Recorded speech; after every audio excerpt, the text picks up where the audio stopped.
Hi there, my name is Al Shaminov, and this is Political Outline. And in today's video, we are going to be talking about why the Democratic Party is a losing party. Now, for those of you who may know, a few days ago, I released a video with the same title, but in reference to the Republican Party. I released a video that said why the Republican Party is a losing party, and I talk about some of the elements that are currently contributing to failures within the Republican Party. And in this video, I'm going to be doing the same, but in reference to the Democratic Party.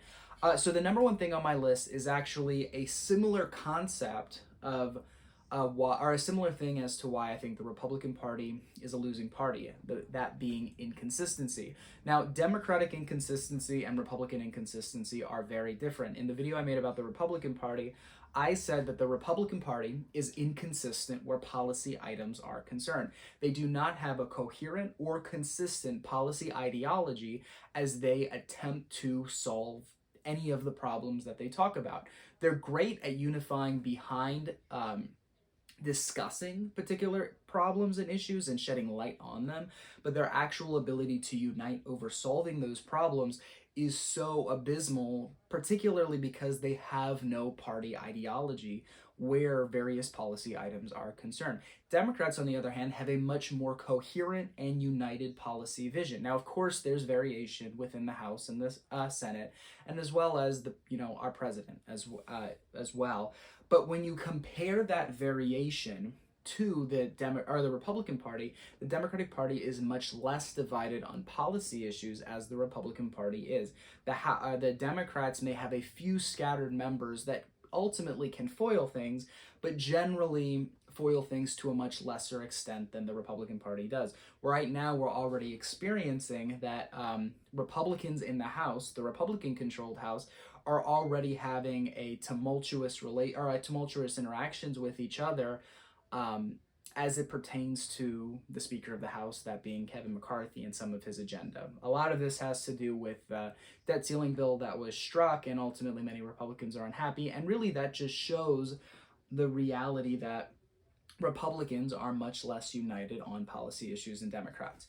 When I talk about inconsistency as it pertains to the Democratic Party, I really mean social ideology. There's an inconsistency of social ideology. Whether you love or hate Republican ideology, their social belief on many issues is generally united. They're very conservative in their social ideology.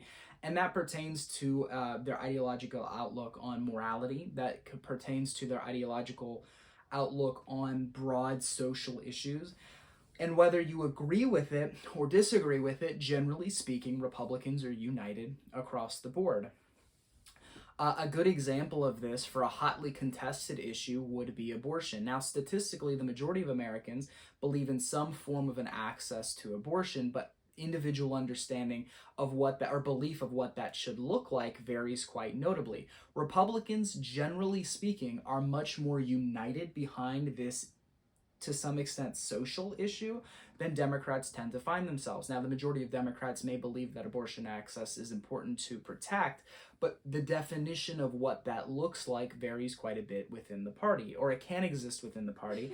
And realistically, the Democratic Party is alienating large swaths of its voter base by taking, at this moment, a more extreme stance on abortion. Now, again, I'm not talking about the merits of abortion as an issue, but realistically, the Democratic Party has, up to this point, taken a very hardline stance in support of abortion at the risk of alienating some of its base. Now, of course, context matters, right? Since the Supreme Court effectively struck down its previous ruling that said that essentially abortion was constitutionally protected, or rather, the government has no ability, or should not have the ability, to make a ruling against abortion. Now that they've struck that down, a lot of people are voting out of anger towards that.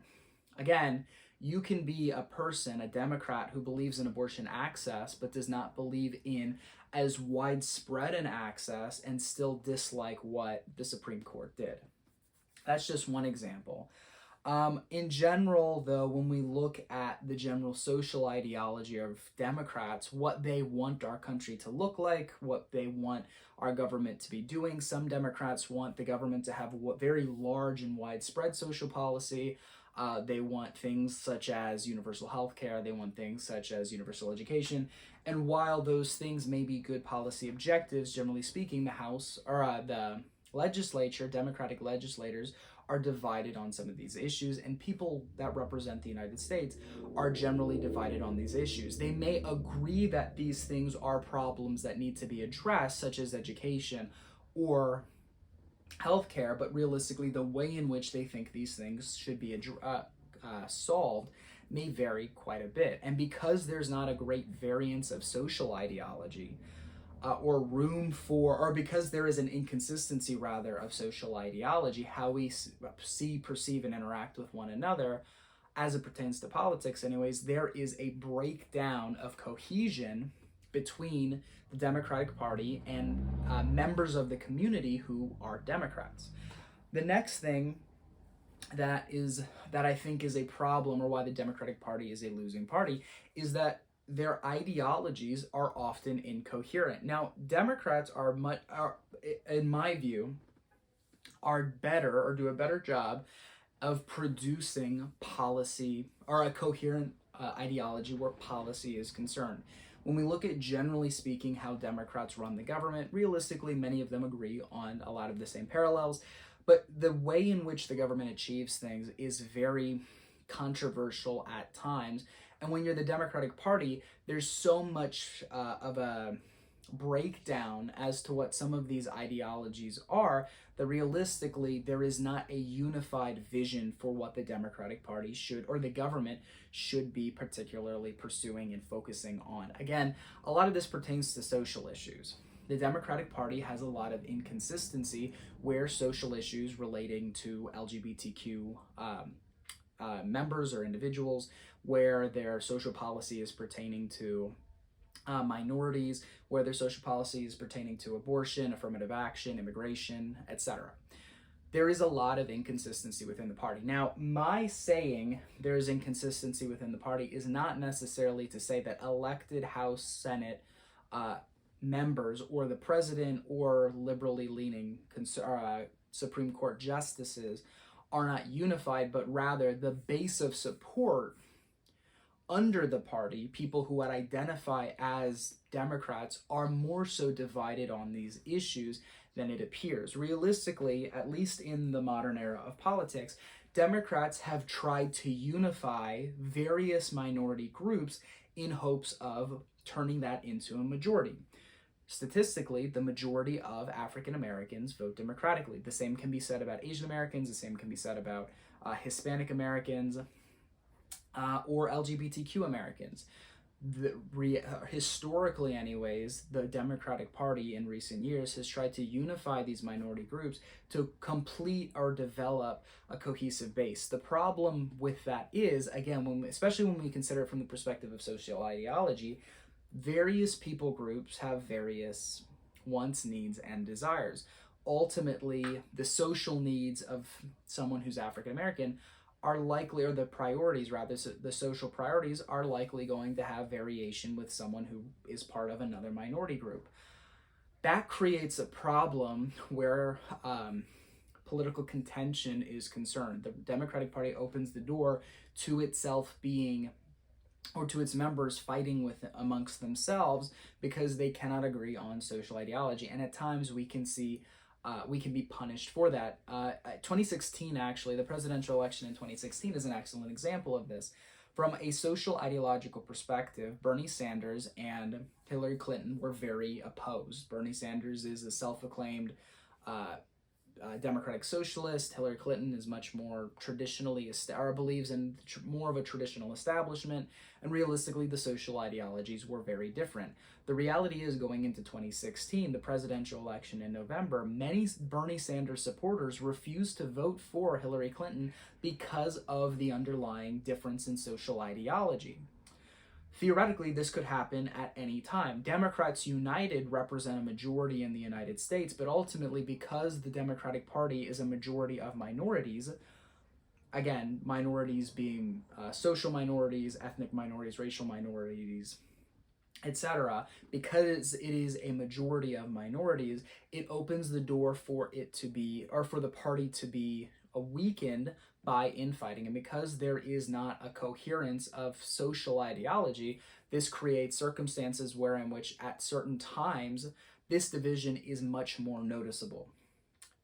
All right, the next thing is that the Democratic Party is unorganized. Now, this is a parallel between the Democratic Party and the Republican Party. In my video about the Republican Party, I said that the Republican Party has a weaker national organization and a stronger local organization. People on the local level are more inclined to vote for Republicans simply because they are not focused or educated on local issues enough to know whether or not the Republican Party is doing a good job once elected. They're much more likely to just vote for Republicans because realistically, the Republican Party does little to educate people on the local level, and as a result, people are more inclined to just go with what they know, that being Republican in many instances. The Democratic Party is unorganized much more on the local level than it is on the national level. And this ties into my next point, but I'm going to focus on this for just a minute. Democrats on the national level traditionally are very organized. The National Democratic Party is very coherent, and arguably, to some extent, the state Democratic parties are also coherent. It depends on the state. Obviously, there are 50 different state Democratic parties. The local strategy that Democrats employ is very weak. Depending on the state that you're in, the state party does a good job of managing state elections or trying to create a strategy for state elections, but realistically, the local level is often forgotten. Republicans capitalize on this very, very well by sweeping in, accumulating the vast majority of local positions throughout the United States, which gives them a stronghold and a foundation. Because Democrats do not focus on the local level, Democratic voting in local elections is down traditionally, outside of large cities, obviously, that heavily lean Democrat. And as a result, Democrats are punished horrifically on the local level. Now, this does not translate well to their national strategy because it opens the door to weakness. Just as I said in the Republican video that I made, Republicans capitalize on the stronghold that they have on the local level because ultimately they use that as leverage whenever they're able to capitalize on the misdoings of Democrats on the national level. Whenever a Democrat messes up nationally, Republicans pounce on the opportunity, they attack. They don't necessarily have a policy ideology that's actually going to fix the problem, but they're really good at attacking it. And then they use the power that they've accumulated from all these local offices that they have and all this local influence that they have to turn that into a win nationally. Now, in that video, I said I don't know that I think that's entirely sustainable because Republicans have proven time and time again that once they have power, they have an inability to capitalize on it. But Democrats open themselves up to potential attack because Republicans have a consistent base. Democrats are left up to the whim of individual elections that have large implications, such as national or at times state elections. Realistically, Republicans also have a consistency of power no matter what because they're able to use the combined powers of all these local municipalities to maintain a notable amount of control over the lives of people from a day-to-day basis through the local offices and the local governments that they effectively control without opposition. I think the Democratic strategy where the United States is concerned, the entirety of the United States, all 50 states and all the local municipalities, is intrinsically flawed. And that kind of goes into my next issue. Realistically, Democrats and Democratic policymakers are often very arrogant. And now, this isn't to say that Republican policymakers or policy actors are not also arrogant, but Democrats have the tendency to educated Democrats who understand the ins and outs of policy neglect or abandon local politics altogether for more sought-after national positions. Effectively, the Democratic ideology where social change is concerned, social or policy-based change is concerned, is to do it top to bottom. Republican strategy is more so bottom to top, which appears to work very effectively.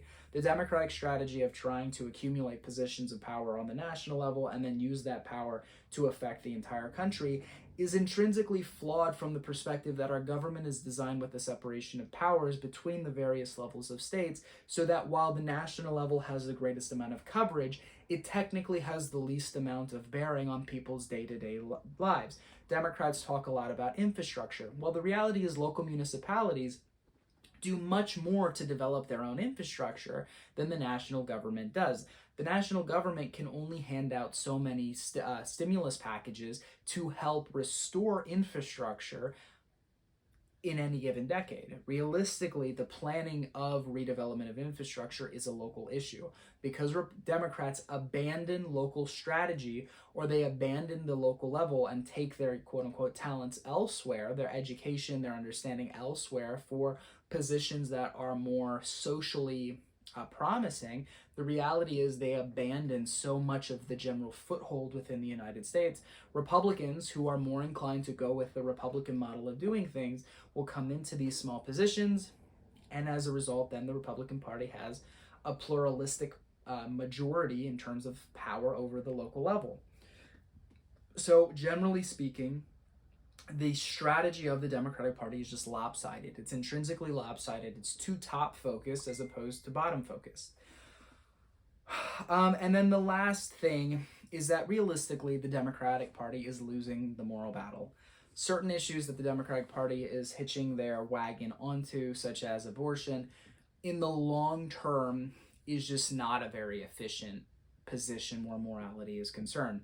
The problem with moralistic policy, and I made a video talking about this, is that when you attach your basis as a party to a moralistic position, the reality is people are either going to consider you as being an intrinsic good or an intrinsic evil. Because abortion, for an example, this could be immigration, this could be gun rights, or gun laws rather, because abortion is a moralistic issue, Republicans have capitalized on this issue by saying they are fighting a war for life, so to speak, a social war for life, whereas Democrats are then portrayed as the villains because they are focused on killing innocent babies. That's the portrayal.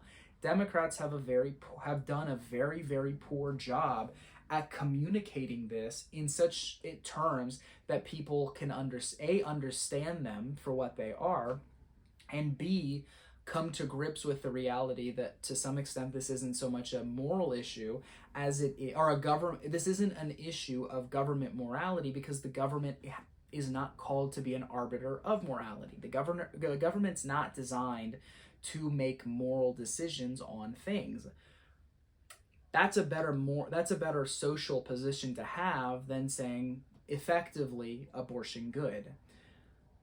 Democrats are just going to continue losing that. The reality is, whether liberal Democrats want to accept it or not, the reality is there are many moderate Democrats who like progressive progressive policy from the perspective of things like environmental protection, military spending, etc., who aren't terribly keen on some of these more liberal social positions. The idea of abortion for the sake of abortion. That's not necessarily a winning stance to take.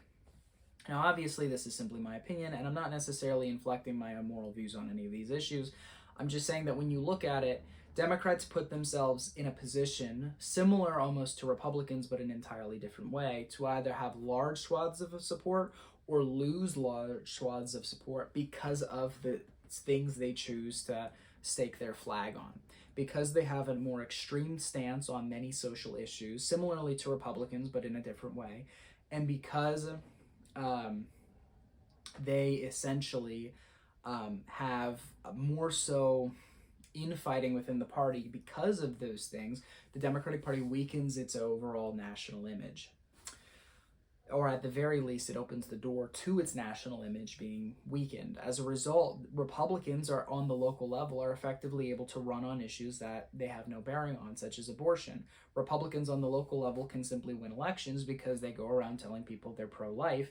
And while that on the national level, voters may be more sympathetic or more supportive of pro-choice, the reality is on the local level, because Democrats have low voter turnout, creates a situation in which Republicans are able to capitalize on moralistic issues all the more effectively. All right, that was a lot of information, and I think that's where we're going to cut the video off today. If you have any questions, comments, or concerns, please leave them down below in the comment section.